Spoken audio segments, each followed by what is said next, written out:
بسم اللہ الرحمن الرحیم رب اشرح لی صدری ویسر لی امری واحلل عقدۃ من لسانی یفقہوا قولی۔ آج کا میرا موضوع ہے کہ اصالہ ثواب کی فضیلت کیا ہے اور اس کی شرعی حیثیت کیا ہے۔ انتہائی عام بیان ہے، ایمان تازہ کر دینے والا بیان ہے، اس کو آخر تک لازمی سنیں اور ثواب کی نیت سے آگے شیئر بھی کریں۔ اصالہ ثواب کسے کہتے ہیں، اصالہ ثواب کیوں کیا جاتا ہے، اور اصالہ ثواب زندہ مسلمانوں کو بھی کیا جا سکتا ہے یا نہیں، کیا زندوں کے عمل سے میت کو فائدہ پہنچتا ہے یا نہیں پہنچتا، اور اصالہ ثواب کی کیا فضیلت ہے، ان تمام سوالوں کا جواب میں اس بیان میں عرض کروں گا، اس کو آخر تک لازمی سنیں۔ سب سے پہلے یہ جانیں کہ اصالہ ثواب کسے کہتے ہیں۔ اصالہ ثواب کا معنی ہے ثواب پہنچانا۔ ایک زندہ شخص جس طرح دوسرے زندہ شخص کو کھانا کھلا سکتا ہے، پانی پلا سکتا ہے، کپڑا پہنا سکتا ہے اور ہر قسم کا فائدہ پہنچا سکتا ہے، تو اسی طرح ایک مسلمان اپنے دوسرے مسلمان بھائی کے انتقال کے بعد نیکی کر کے اس کا اصالہ ثواب اپنے مرحوم مسلمان بھائی کو پہنچا سکتا ہے۔ اگر مرحوم گناہگار ہے تو یہ اصالہ ثواب اس کے گناہوں کو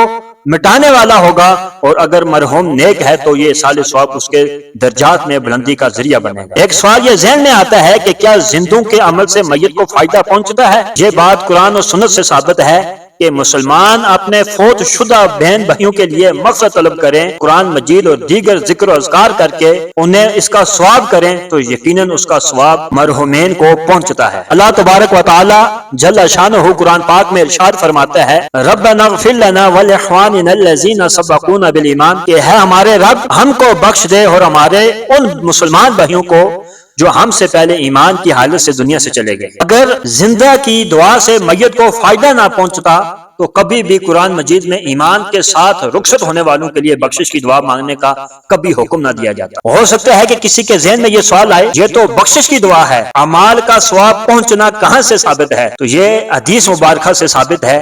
آئیں میں آپ کے سامنے ایک حدیث بیان کرتا ہوں، اس کو سنیں۔ بخاری اور مسلم شریف کی حدیث ہے، حضرت عائشہ رضی اللہ تعالی عنہا فرماتی ہیں کہ ایک شخص نے بارگاہ رسالت میں عرض کی کہ میری ماں اچانک فوت ہو گئی ہیں، اور میرا گمان ہے کہ وہ اگر زندہ ہوتی تو وہ کلام کرتی تو وہ صدقہ کرتی، صدقے کا کہتی، اگر میں ان کی طرف سے صدقہ کروں تو کیا ان کو اس کا ثواب پہنچے گا؟ تو آپ علیہ الصلوۃ والسلام نے فرمایا ہاں ان کو پہنچے گا۔ اور امام بخاری علیہ رحمہ نے اپنی کتاب میں ایک حدیث نقل کی ہے، حضرت ابو ہریرہ رضی اللہ تعالی عنہ سے روایت ہے کہ رسول اکرم نور مجسم شفیع معظم صلی اللہ علیہ وسلم نے ارشاد فرمایا کہ اللہ تعالیٰ اپنے صالح بندے کے درجے جنت میں بلند کرتا ہے، تو وہ کہتا ہے کہ ہے میرے رب یہ درجے کیوں بلند ہوئے ہیں، کس وجہ سے ہوئے ہیں؟ تو اللہ تعالیٰ فرماتا ہے کہ تیرے بیٹے نے تیرے لیے استغفار کیا ہے، اس کے سبب سے، اس کی وجہ سے یہ درجے تیرے بلند ہوئے۔ اس حدیث سے معلوم ہوا کہ جو مرحوم ہیں ان کو اصالہ ثواب کرنے سے ان کو قبر میں فائدہ پہنچتا ہے۔ اب یہ کتنا فائدہ پہنچتا ہے یہ بھی حدیث کی روشنی میں سنیں۔ حدیث ہے شعیب الایمان کی حدیث ہے، حدیث نمبر ہے 7905۔ نبی پاک علیہ الصلوۃ والسلام نے فرمایا کہ مردے کا حال قبر میں ڈوبتے ہوئے انسان کی مانند ہے کہ وہ شدت سے انتظار کرتا ہے کہ ماں باپ یا بھائی یا کسی دوست کی جو بھی اس کا جاننے والا ہے اس کے لیے دعا کرے، اس کے لیے مغفرت طلب کرے۔ جب کسی کی دعا اسے پہنچتی ہے تو اس کے نزدیک وہ دنیا و ما فیہا، جو کچھ دنیا میں ہے اس سے بہتر ہوتا ہے۔ اللہ تعالیٰ قبر والوں کو ان کے متعلقین کی طرف سے ہدیہ کیا ہوا ثواب پہاڑوں کی مانند عطا فرماتا ہے۔ زندوں کا ہدیہ مرحوم کے لیے دعائے مغفرت ہے۔ حدیث شریف ہے جو کوئی تمام مومن مردوں اور عورتوں کے لیے مغفرت طلب کرتا ہے، اللہ تعالیٰ اس کے لیے ہر مومن مرد اور عورت کے عوض ایک نیکی لکھ دیتا ہے۔ عبرانی شریف کی حدیث ہے، حضرت انس بن مالک رضی اللہ تعالی عنہ سے روایت ہے کہ نبی پاک علیہ الصلوۃ والسلام نے فرمایا جب کسی کا انتقال ہوتا ہے تو اس کے جو پیچھے رہ جاتے ہیں رشتہ دار یا جو بھی اس کے لیے صدقات و خیرات کرتے ہیں، تو جبرائیل علیہ السلام اس میت کی قبر پر جا کر ایک نورانی طبق میں ہدیہ لاتے ہیں اور کہتے ہیں کہ اے میت یہ تحفہ تیرے اہل و عیال اور رشتہ داروں نے، تیرے دوستوں نے تجھے بھیجا ہے۔ تو وہ مردہ اس پر جھکتا ہے اور خوش ہوتا ہے، اور بہت زیادہ خوش ہوتا ہے اور بشارت پاتا ہے، اور اس کے ہمسائے غمگین ہوتے ہیں جن کی طرف سے کوئی ہدیہ نہیں بھیجا جاتا۔ امام جلال الدین سیوطی علیہ رحمہ اپنی کتاب میں وہ نقل کرتے ہیں کہ ایک بزرگ نے اپنے مرحوم بھائی کو خواب میں دیکھ کر پوچھا کیا زندہ لوگوں کی دعا تم لوگوں کو پہنچتی ہے؟ انہوں نے جواب دیا ہاں پہنچتی ہے، اللہ تعالیٰ کی قسم وہ نورانی لباس کی صورت میں آتی ہے اور اسے ہم پہن لیتے ہیں۔ نبی پاک علیہ الصلوۃ والسلام نے فرمایا جو قبرستان میں گیا 11 مرتبہ سورۃ اخلاص پڑھ کر مرحوم کو اصالہ ثواب کرے تو اسے تمام مرحومین کی تعداد کے برابر ثواب کرنے والے کو اجر ملے گا۔ مسند امام احمد کی حدیث ہے، حضرت جابر رضی اللہ تعالی عنہ فرماتے ہیں کہ ہم حضور علیہ الصلوۃ والسلام کے ساتھ حضرت سعد بن معاذ رضی اللہ تعالی عنہ کے جنازے کی طرف نکلے، جبکہ وہ فوت ہو گئے تو حضور علیہ الصلوۃ والسلام نے نماز جنازہ پڑھائی اور وہ اپنی قبر میں اتارے گئے اور ان پر مٹی برابر کر دی گئی تو حضور علیہ الصلوۃ والسلام نے تسبیح پڑھی، تب ہم نے بھی تکبیر کہی، تب آپ علیہ الصلوۃ والسلام سے عرض کیا گیا یا رسول اللہ صلی اللہ علیہ وسلم آپ نے تسبیح کیوں پڑھی پھر تکبیر کہی؟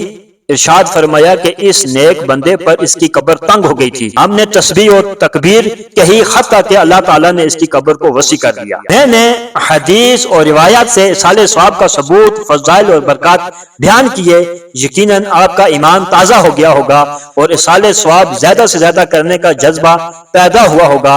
اب آپ کی خدمت میں فاتحہ اور کھانے سامنے رکھ کر قرآنی آیات پڑھنے کا ثبوت پیش کرتا ہوں۔ سب سے پہلے فاتحہ کی تعریف سماعت فرما لیں۔ فتاوی رضیہ میں امام احمد رضا خان فاضل بریلوی علیہ رحمہ فرماتے ہیں کہ مسلمان کے انتقال کے بعد قرآن مجید کی تلاوت، کلمہ طیبہ، درود شریف، دیگر اعمال صالحہ یا کھانے اور کپڑے وغیرہ خیرات کرنے کا جو ثواب پہنچایا جاتا ہے اسے عرف میں فاتحہ کہتے ہیں، کیونکہ اس میں سورۃ فاتحہ پڑھی جاتی ہے۔ اب ایک اعتراض کیا جاتا ہے کہ کھانا سامنے رکھ کر فاتحہ پڑھنا، آیات قرآنیہ پڑھنا اور اصالہ ثواب کرنا یہ کہاں سے ثابت ہے؟ تو سب سے پہلے یہ بات ذہن نشین کر لیجئے کہ کھانا سامنے رکھ کر فاتحہ، قرآنی آیات اور اصالہ ثواب کرنا لازم نہیں اور نہ ہی واجب ہے، اور نہ ہی ہمارا یہ عقیدہ ہے کہ اگر کھانا سامنے نہ ہوا تو اصالہ ثواب نہیں ہوتا، بلکہ ہم کھانا سامنے رکھ کر برکت کے لیے اصالہ ثواب کرتے ہیں اور برکت کے لیے ایسا عمل محبوب خدا سے ثابت ہے۔ مسلم شریف کی حدیث ہے،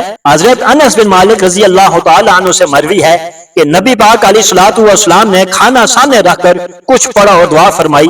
حدیث شریف مسلم شریف میں حدیث پاک نقل ہے، حضرت ابو ہریرہ رضی اللہ تعالیٰ عنہ کہتے ہیں کہ غزوہ تبوک میں لوگ جب خوف زدہ ہو گئے تو حضرت عمر رضی اللہ تعالیٰ عنہ نے عرض کی یا رسول اللہ صلی اللہ علیہ وسلم لوگوں کا بچہ کچا کھانا منگوائیں اور اس کھانے پر اللہ تعالیٰ سے برکت کی دعا کیجیے، تو سید عالم صلی اللہ علیہ وسلم نے ارشاد فرمایا کہ ہاں یہ آپ نے صحیح کہا ہے، تو آپ علیہ الصلوۃ والسلام نے دسترخوان بچھوایا اور فرمایا کسی کے پاس جو کچھ بچا ہوا ہے لے آؤ، کوئی مٹھی بھر کر جوار لایا، کوئی مٹھی بھر کر کھجور لایا، کوئی روٹی کے ٹکڑے لے کر آیا، یہاں تک کہ دسترخوان پر تھوڑا بہت ذخیرہ ہو گیا۔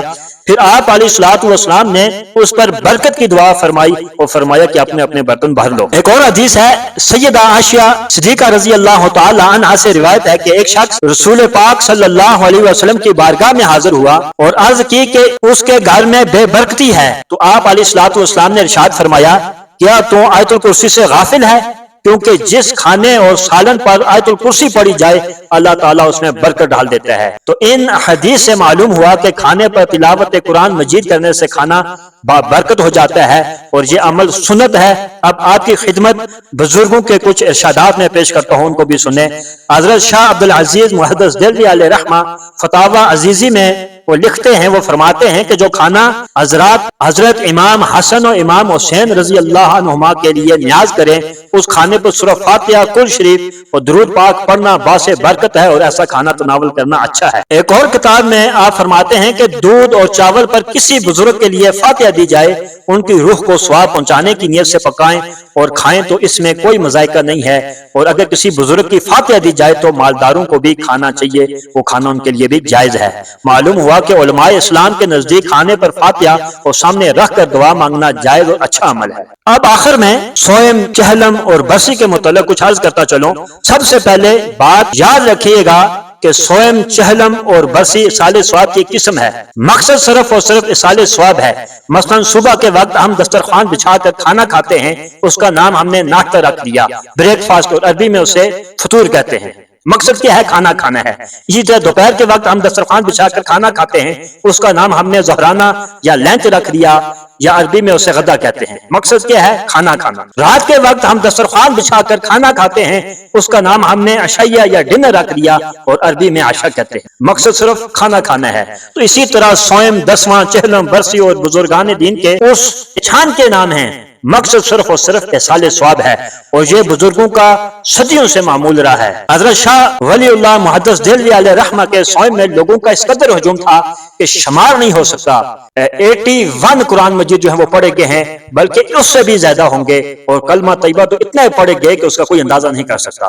تو اس بات سے ایک دلیل ہمیں یہ ملی کہ شاہ عبدالعزیز محدث دہلوی علیہ رحمہ نے صوم کو بدعت نہیں کہا، بلکہ اچھے انداز میں اس کا ذکر فرمایا، اور بات یہ معلوم ہوئی کہ چونکہ عبدالعزیز محدث دہلوی علیہ رحمہ امام احمد رضا خان فاضل بریلوی سے بھی پہلے کے بزرگ ہیں، لہذا معلوم ہوا کہ صوم کا انعقاد امام احمد رضا خان سے بھی پہلے سے ہوتا چلا آ رہا ہے۔ اب آخری اعتراض یہ کیا جاتا ہے کہ صوم 40 برسی کے لیے دن کیوں مقرر کیا جاتا ہے؟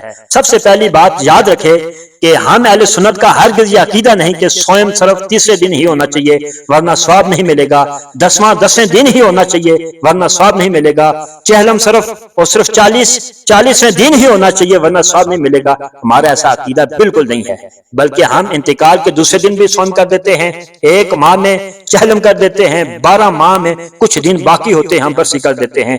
اب یہ دن مقرر کر کے نیک اعمال کرنا حدیث سے ثابت ہے، یہ بھی مسلم شریف کی حدیث ہے، کتاب الحج میں ہے، حضور علیہ الصلوۃ والسلام نے کعبہ شریف جانے کے لیے ہفتے کا دن مقرر فرمایا۔ مسلم شریف کتاب الصوم میں ہے، حضور علیہ السلام نے روزہ رکھنے کے لیے پیر کا دن مقرر فرمایا۔ اور بخاری شریف کی حدیث ہے، حدیث نمبر ہے 68، سرور کونین صلی اللہ علیہ وسلم نے وعظ و نصیحت کے لیے چند دن مقرر فرمائے۔ مصنف ابن ابی شیبہ میں حدیث پاک ہے کہ حضور علیہ الصلوۃ والسلام شہدائے احد کے مزارات پر جانے کے لیے سال میں ایک دن مقرر فرمایا آپ نے، اور جاتے تھے۔ بخاری شریف میں ہے، حدیث ہے کہ حضور علیہ الصلوۃ والسلام نے سفر کے لیے جمعرات کا دن مقرر فرمایا۔ تو معلوم ہوا کہ نیک اعمال کے لیے وقت مقرر کرنا سنت رسول اور سنت صحابہ ہے، اور وقت مقرر کرنے میں ایک مقصد یہ بھی ہے کہ مقررہ تاریخ اور وقت پر لوگوں کو جمع ہونے میں آسانی ہوتی ہے، اور لوگ آسانی سے اس میں جمع ہو سکتے ہیں۔ اللہ تعالیٰ عمل کی توفیق عطا فرمائے۔